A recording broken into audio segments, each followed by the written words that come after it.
Hi, this is Senator Scott Kawasaki here in the Ramona Barnes Resources Committee room in Juneau, Alaska. This is a place where legislators come to talk about resource policy, issues dealing from everything from agriculture to fish to natural gas and oil to gold. Alaska is a resource-rich state, and we're very blessed to have so many resources, most of all including our people. Today it's a room that's vacant right now as we continue our 121-day session. With only 2 weeks left to go, there are a lot of questions about where we're at today. I have a handful of questions from folks here today. The first one I'll just go is right off the bat is what's going on right now, and will you get out on time? To answer that question, I'll just say that we are working very diligently.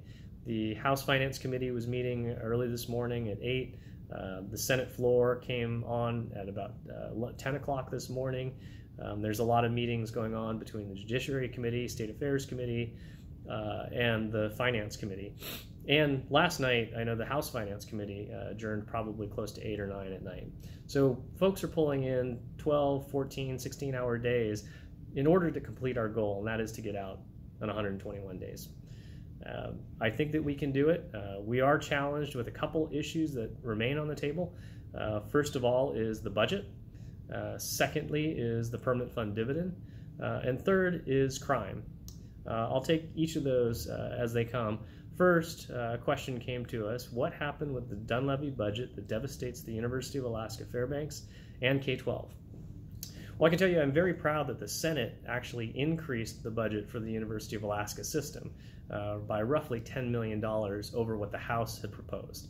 What this tells you is there's great support for the university, not just from the community like Fairbanks, but across the state. We understand the value of higher education. We understand how eroding public education, particularly at the university level under the Governor Dunleavy plan, would harm the state in general. I'm really proud of our Senate to be able to support that $10 million increase.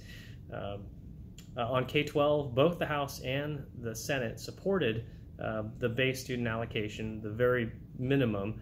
There were no increases to education, which we would favor, but education basically will remain flat for this year, while a lot of other agencies will take measured, small but measured hits.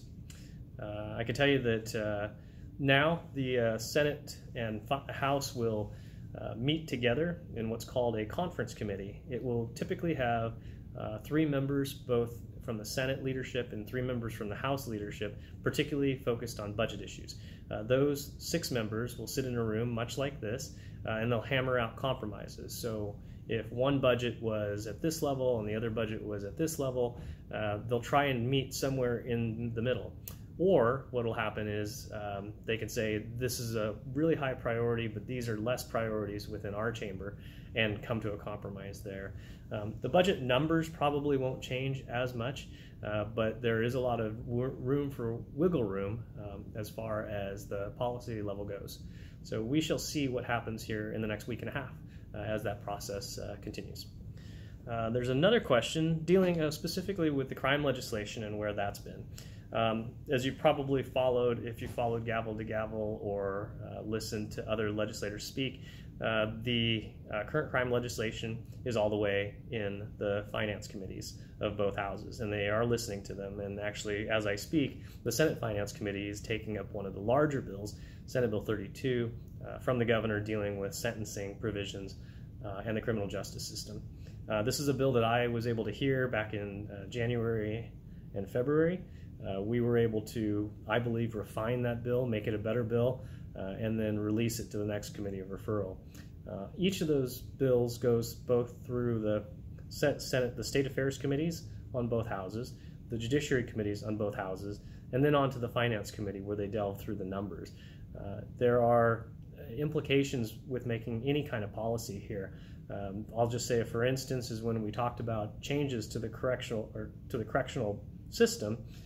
When it comes to crime and punishment, whether people can use electronic home monitoring or whether we place people in out-of-state jails.